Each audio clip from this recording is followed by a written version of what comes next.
전깃줄에 매달려 있는 동그란 공.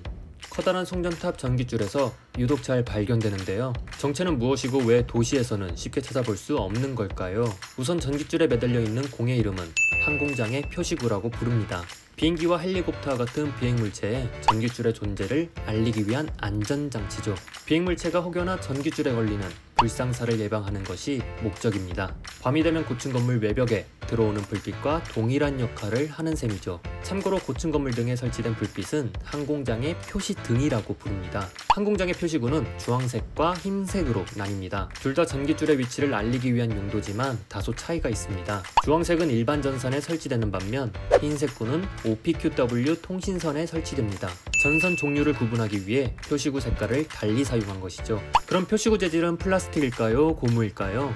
정답은 플라스틱입니다. 플라스틱 중에서도 FRP 소재입니다. FRP는 오토바이 헬멧과 항공기 부품 등에 사용되는 재료로 내구성이 강한 편에 속합니다. 땅에 떨어뜨려도 웬만한 충격으로는 부서지지 않는 것이죠. 철보다 강하고 알루미늄보다 가벼우며 녹슬지 않는 것이 특징입니다. 그럼 표시구 내부에는 무엇이 들어있을까요? 알아본 결과 표시구 안에는 아무것도 들어있지 않습니다. 항공장의 표시구를 먼 거리에서 보는 경우가 많아 그 크기를 가늠하기 어려웠는데요. 실제 크기는 지름 60cm 정도 됩니다. 무게는 약 7kg 나가며 볼링공의 무게와 비슷하다고 생각하시면 됩니다. 결국 항공장의 표시구는 속이 빈 무거운 플라스틱 공으로 요약해볼 수 있습니다. 참고로 표시구 중에서는 지름 1m가 넘는 것도 있습니다. 표시구 크기에 따라 표시구를 배치하는 간격도 결정되는데요. 표시구가 지름 1.3m 미만일 경우 전깃줄 30m 간격으로 설치해야 하고 표시구 지름이 1.3m 이상일 경우 45m마다 설치해야 합니다. 그럼 표시구는 왜 도시 전봇대가 아닌